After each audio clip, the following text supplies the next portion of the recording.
everybody. Welcome to Beyond the White Coat. I'm Dr. Zwade Marshall, anesthesiologist and pain management specialist.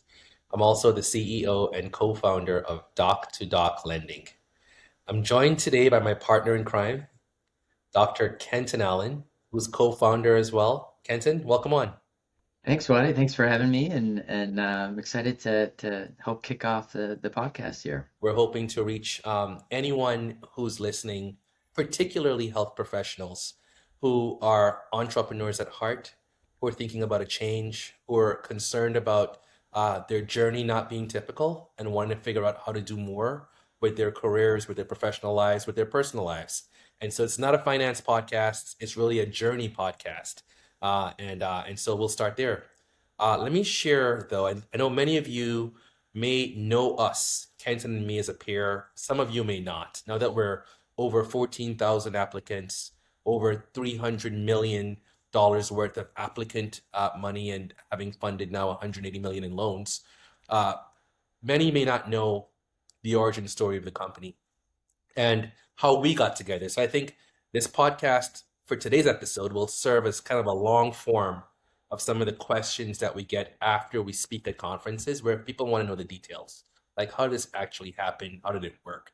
And so I'll just share just quickly that I met Kenton at the Brigham, and we were the two MD, MBA students or residents there. And so clearly he stood out because we had this similarity in our degree profile. But I never said this to you directly, but I think you kind of know this about how I feel about you, Kenton, in that you have the uncanny ability to distill a ton of disparate information and condense it down to simple core facts. And then it kind of clarifies your decision algorithm of when is zig and when is zag.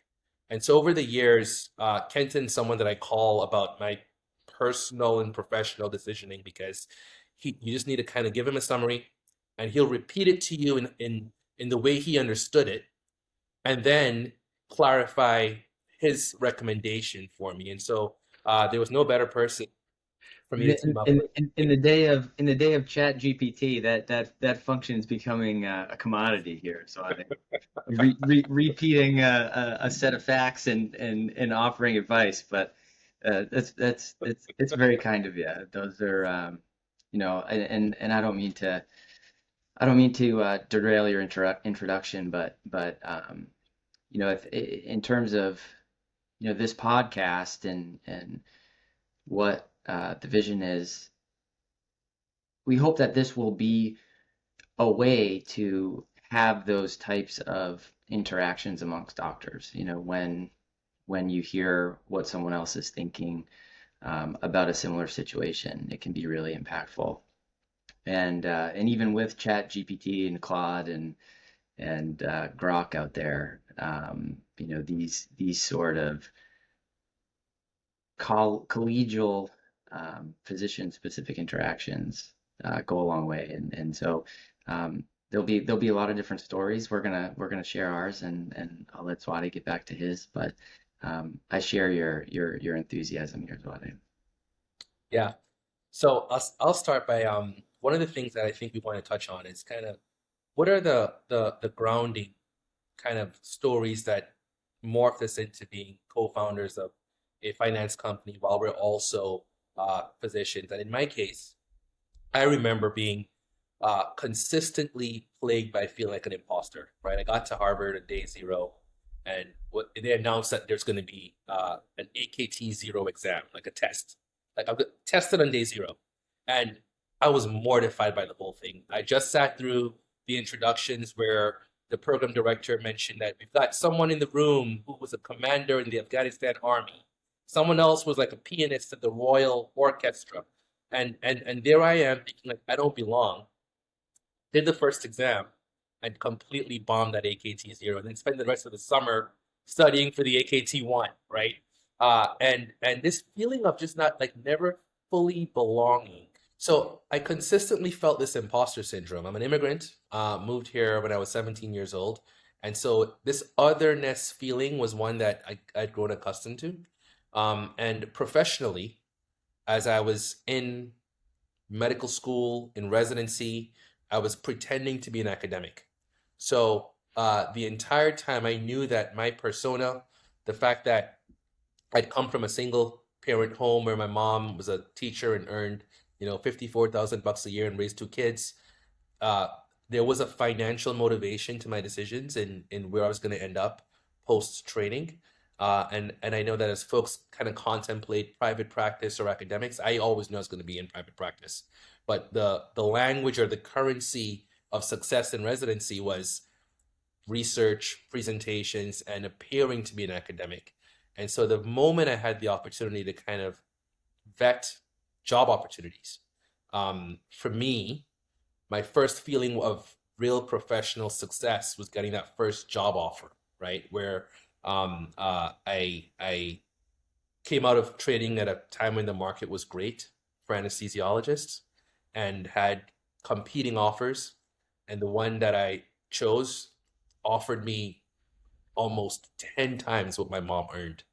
And it was an emotional moment. I got off the phone and called my wife and called my mom, and I felt I was choked. I felt like I'd done the thing. Like all the years had now paid off, and I landed at the spot where I got the job. But that was the beginning of a different type of imposter syndrome and uncertainty, and it because you're a high income earner, it doesn't solve all the messiness of the years before you got there, the credit card debt, the dings on your credit report, the suboptimal FICO profile. And so I continue to feel like an imposter for years after that moment of pride. And a large part of what motivates me in what we do with Doc2Doc and what we do in finance, and even in my practice, is ensuring that folks don't feel burdened by that shame and imposter syndrome, and they don't feel alone. And so this should be a platform to help folks kind of see that we are just like them. I think it's telling Zwade that that someone like you could feel that way. And I'll say what Zwade didn't in his story, which is uh, after the AKT zero, Zwade was one of the top performers of all of those high performing people in our residency class of Motivated by fear. well, whatever it was, the fact that you were feeling that, I think just justifies that anybody could be feeling that way if you could be, because again, what he didn't say was that he outperformed a really high performing residency class and was voted as chief resident outside of that performance. And as I think everybody knows here, chief residents aren't chosen just because they're the smartest people in the room. They're chosen because they're trustworthy and team players and are just generally people you want to be around and want to take your problems to. And so so if you could be feeling that way, is what I'm saying is it's certainly a shared experience that I'm sure a lot of people can empathize with and that it resonates with. Um, I never heard that story before about the feeling of that first job offer. I remember you getting the first job offer and how excited you were, but I never heard what it meant to you. Yeah, thanks. What are some of the assumptions you made about the end of training, starting into your first role, and your decision matrix around saying yes or no? Yeah, I in retrospect, I think up until recently, really, I lived a good part of my life with um, as small phases. I call them light at the end of the tunnel phases, where I was in college and my motivation in college was to do well so I could get into a good medical school. And the thought in college was, oh, if I can just get into into a good medical school, like my path will be paved. And then I got into medical school and my motivation was, well, I just have to do really well in medical school so I can get into the specialty and residency that I want to. And once I get there, I'll be set. And And then residency, the pressure's on because you want to get a job that fits your lifestyle, and you want to be able to live in the part of the country where you want to be, and get into those good practices where people are happy. And so the thought is, you just put your head down. Once I get out of residency, I get a job, like the path will be good. So it was kind of these like sequential light at the end of the tunnels. I just need to get to that next milestone, that next milestone. And it didn't end at my first job. The now is the thought was, well, I just have to get myself out of this debt and get a cushion, and then I'll be there and I can just really enjoy things. And it took kind of 10 years out of residency to recognize that's kind of how I was living my life and how I was viewing things. Um, and and in retrospect, I think there's some negativity to that, um, because I never really picked my head up to say, this is what the trajectory and path of your life is going to look like.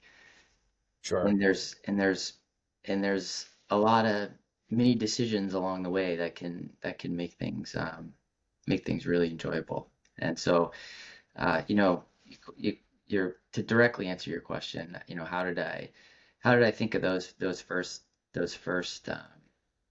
job offers? I really viewed them in the context of, I just need to achieve this next goal. And at that time, the next goal was to establish myself financially. Um, and again, it was um, there's I think there's a lot to be learned when you think about how you were thinking about things in retrospect. And I think it's common for all of us, and it's how the system is designed.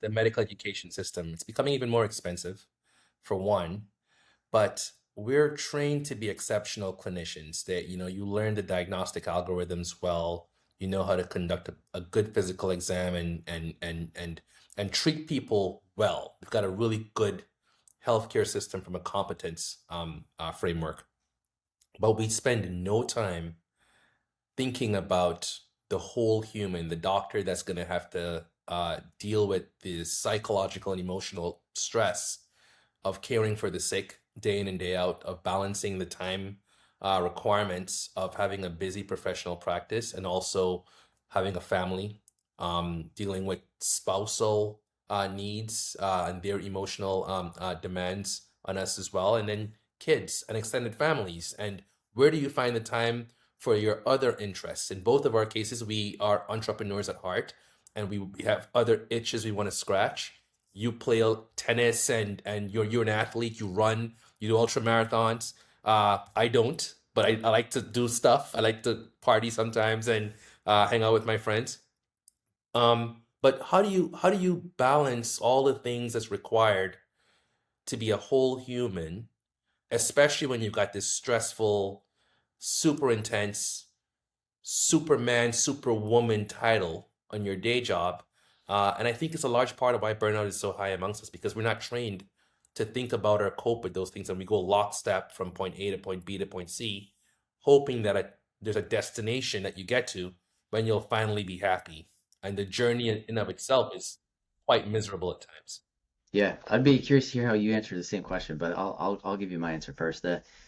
Um, for me, the I've learned that having some built-in flexibility to both my professional and personal responsibilities has allowed me to for the most part sidestep a lot of the things that I think lead to burnout. And so, if I kind of I think of things visually as graphs a lot of times. And if you graph the as the x-axis is Think what of things as graphs generally. Like, so your mind works like a math algorithm. it's yeah, it's like a Texas Instrument calculator a lot of times. I can the but I think it'll make sense if you can visualize kind of what I'm thinking. So the if you have on the y-axis time in like the time of your career, and then on the y-axis would be the monetary value of your time. So, like day zero as a doctor to day, the end of your career. That the natural value of your time, increases over the course of your career. Ultimately, in retirement, it's you can, you couldn't pay me anymore to work. But at the beginning of the career, naturally, we have to give almost all of our time to be paid very little money. So you have kind of this, we all go through this kind of same sort of curve. But along that curve, there are all these like mini bumps that happen, and all those bumps are just life events. Having a kid, having a family member get sick, um, wanting to start a different business, wanting to spend time with friends in a moment where they need a friend, and then the reverse when you want to spend more time at work and make more money, being able to flex up and do that. Um, all these little micro bumps along the along that curve, um, I think are ultimately what leads to burnout when you want to be either away from work doing something else and can't be, Sure.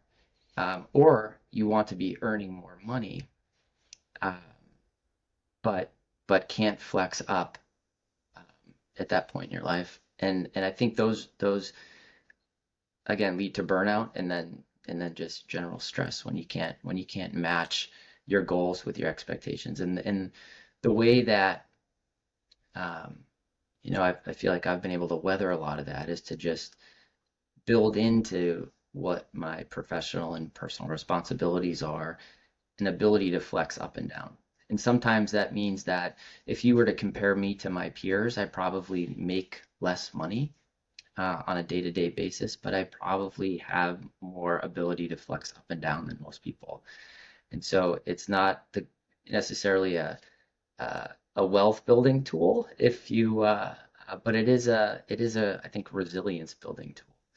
Um, and and again, it's I kind of discovered that by chance. It wasn't intentional. It just kind of how things developed over time, based upon weathering those micro bumps as they came. So, um, but you answer the same question because I've actually never asked you this. I'm thinking about my wife listening to your answer and thinking about the flexibility that you built into your schedule and my completely inflexible lifestyle where I'm not the one that gets the call from school or from anyone with an emergency at home because I just can't. I've been I've been struggling with this. I've been more intentional over the course of the last 3 years, um, uh, because it felt like I could miss the valuable milestones at home because of how intense my professional life has been. That said, I do have a joy from the diversity of our experiences within my practice. For instance, being a practice owner, there's a certain amount of pride that I get from going to work and feeling like a doctor. Like the old school doctor where patients now know me. I've got chronic patients that I see them once a month to once every 3 months. They know me extraordinarily well. They know my family, they know the names of my kids, they know my birthday. And so there are moments where on Sunday nights I don't dread Monday mornings because I know I'm going to a place that I feel completely fulfilled and I have mission and impact. And in any given week, I will celebrate someone having a really great outcome for something I did for them, a procedure. I may have someone that I'm meeting for the first time with a devastating diagnosis, and they're sharing that with me and their outlook on their future, the days they have left.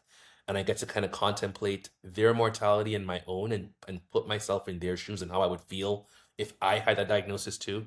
I'm able to cry with patients that experience the loss of a loved one. I had a couple, a husband and wife, that I've been seeing for the last 5 years, and the wife, she'd be the one to bring books and poems that she thinks I'd like. when she's coming with her husband. He's the patient. She was a guest, and I saw them maybe 2.5 months ago, and it was just him. She was in there, and she'd had a stroke, and it was heartbreaking to see how helpless he looked and felt and how frail he appeared because his partner for the last 60 years was now incapacitated, and he was caregiver for someone who was caregiver for him, right? And we were both emotional in this moment. I'm thinking about my friend, his wife. He's thinking about his wife, and those are such rich experiences. When people say like, when are you going to become a full-time CEO and quit medicine? And I think never. Like, I'm a doctor first. Like, there's nothing that replaces that feeling of being trusted with so much that people share in the confine of an examination room, right? But then what we get when we have these other interests, like in our case, Doc2Doc, is the ability to speak to people who've got a dream, who are uncertain about something they imagine they could do. And they just need that little bit of like capital for escape velocity that gets them from the idea to planting a seed that germinates into something real that gives them complete satisfaction. They feel fulfilled in life. And we have the ability to provide that capital, that fuel for that next step. And what I feel in those conversations, because of the money that our investors, our peers have given us to kind of help build this brand and the company, is not the same as the exam room feeling, but it's so rich, right? And because there's so many execution steps that it takes to get from the first check to getting the compliance, the regulatory infrastructure, the team, the operations credibility, the customer service, the marketing, to then be able to say, yes, you are approved, and hear that doc get choked up on the phone. I think that diversity of experience makes me feel fulfilled. And so you can then forget that there's other things that you need to do as well, to show up for the people you love. Because you say you're doing this for them, but then I'm sacrificing time with them to do these things. And so that balance bit I've now begun to really solve for, blocking out weekends to ensure that I'm at home, ensuring that I make dinner time at least a certain number of nights per week. I do the school routine in the mornings, and the more you do it, the more you realize what you've missed. Then you start to feel guilty for the time you weren't doing it, and you want to make up for it all at once now. So it's an ongoing struggle that I have. Yeah. I think a lot of people think of being a business owner or a practice owner, and in that it provides a lot more flexibility in that way. But in seeing what you've built and how and how you've been successful in growing your clinic, it's a huge commitment. Um, and it um, I'm curious if that satisfaction that you have in how you practice, you say kind of the old school doctor flavor, um, whether that you think that is a reflection of the fact that you're a practice owner, or is that or could you get that by being an employed physician in a group, for example? I think you could. I think what I derive out of my professional circumstance, I think others can get something similar from, being a part of a healthy practice with a great team, good ancillary help, and strong APPs. I think that can be recreated there as well. I will say though that I struggle with the advice giving when folks come to us and say, "Hey, I want to borrow $100,000 to get going on paying, my equity injection for a larger $1 million loan to start my own practice." And over the course of the conversation, I think more often than not, I think you should not be leaving where you are right now to go do your own thing. The grass appears greener. Everyone believes they can be an entrepreneur, but to the point you made, that sacrifice of, I've never had a vacation where I didn't open my laptop or answer my phone or respond to a request from either one of my main employees in the practice or an MA, something's always going to require me to give some, and you could say like, look, it's immature systems. If I were a better leader, it would be able to function autonomously, but I just have not been able to get to that place. And so many people have what they don't realize to be a level of freedom, high income, investable income, where they can use the money they make as doctors in that employed role at some hospital system, and they can buy real estate, invest in the stock market, do so much more to grow their net worth and gain financial independence instead of inheriting the headaches of admin, HR, business building, all the things that come with being the owner of the business and not having the training to do it. I think that's oftentimes not fully contemplated, and it's not popular advice, right? It's tough to tell someone, I don't think you should do this. And I've given that advice once and regretted it. Like it was poorly received. I thought I was articulate in like being compassionate and empathetic as I spoke, but I can feel that doctor begin to get frustrated that I didn't believe in him, that he could, and that's not what I was saying at all. I Yeah. was thought that he was in a really good spot. What he seemed to care about, as he talked about his own practice, he could accomplish that in his current role and not have to forfeit all the things he enjoyed doing, which I knew he'd have to give up if he were going to build his own. Yeah. Yeah. You know, having seen what you've done, in addition to being really impressive, has made me appreciate, how much work it is. And, the in our area, there's a big swing towards direct primary care. A lot of the employed primary care physicians, because of the size of their patient panels, are opting out and starting direct primary care, where you pay a subscription fee. You have unlimited access to a primary care, but instead of having, you know, many hundreds to 1,000 patient panel, usually it's 200 to 300 patients who pay monthly. And um, I think part of the thought there is that with a reduced patient panel, it gives you a lot more flexibility to to flex in and out.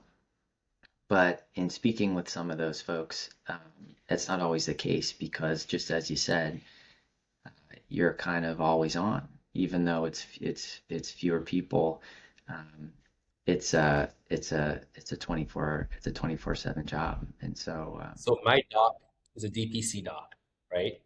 And a part of the value proposition is you pay this annual subscription and you have access to me in the office this many times in a year, unlimited phone call, and I can tell that it's wearing her out. Now, I don't have a bunch of health conditions, but if I think of something that I need, I'm texting in a way that if you didn't have that model, I'd have to make an appointment to see you. So you're giving me access to you at times where that may not be convenient for you. And many of the doctors that are in the model, in the DPC model, really value autonomy and value flexibility and lifestyle. And it's just at odds with what you're paying for. So if I'm going to pay $10,000 a year, like I need access. And that's where the model kind of breaks down between lifestyle and the ability to build a business that's going to be sustainable. yeah, yeah. It is difficult. It is difficult to advise, though, because it's such a personal decision. The kind of correlate that I think of a lot at Doc2Doc is when we're speaking to trainees who for or early career physicians, say trainees or people within the first 10 years of practice. And for financial reasons, they want to put some part of their life on hold, whether it's starting a family or jumping into being an entrepreneur. And the the magnitude of should I jump or should I not, given my financial situation right now, um, is really a difficult decision for a lot of these people. And the the default is to get yourself up to a point where you're really financially stable, where you have this kind of reserve fund that you've already made that you can then put to use in these other ways, to be it start a family or become an entrepreneur. Those are two of the ones that we hear about most often. And it seems unfair that you should have to do that. And again, that's part of the reason that we started Doc2Doc. But when I look back at my college roommates, so there are three main majors in my college. You either went into pre-med, you were pre-law, or you went into economics. And so basically it's like doctors, lawyers, or bankers, right? And Right. and the the bankers, they came out of college, started earning money right away. They had like 401k matches, big bonuses. Yep. 2 or 3 years in, they were paying off their debt. They had like, pots of money to do real estate investing and all these things that And only loans from college, right? Because no professional schooling necessarily. that's right. Yep. Yeah, that's right. Great jobs right at school. And so compare that to us. We go 4 years medical school. I did 5 years an MD, MBA degree, uh, 4 years residency, 1 year fellowship. And so that's, 11 years head start that they got. Um, it just seems like we're so disadvantaged to get that pot of money. And then it was another probably 4 or 5 years until felt like I was on financially good footing to be able to do something. And so, we're so far behind compared to our peers, is my point. To be able to do some of these adventurous things like start a business, or people we talk to a lot, just start a family, to feel financially stable enough to start a family. And so, again, we talk to a lot of people through Doc2Doc to support them to not have to wait to do all these things at once and be more in line with our peers. Um, but it's I think hearing some of these stories of what the challenges were and what the successes were, like yours, Wade, um, that hopefully will encourage and inspire some people. Now, I think this is a good kind of point to close on. I think many people think that we serve just the trainees, right? And what you described, there's so many early career doctors who've mortgaged their youth to the point you're making, where it's 10 years after our peers have started to start families, buy their first home, maybe they're having a second home or whatever else, and we're still carrying a backpack and going to the library and working call shifts, etc.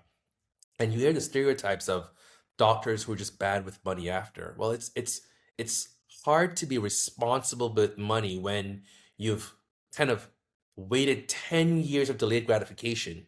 And you want me to delay gratification even more. And so the doctors that then, buy that first home that's bigger than you think that they deserve, or they've postponed paying off the credit card debt because they got to live, pay credit card debt, pay student loan debt, also repay mom and dad and fix their lives. And so we're not a very sympathetic group. Like it's hard to think of, oh, that poor doctor, right?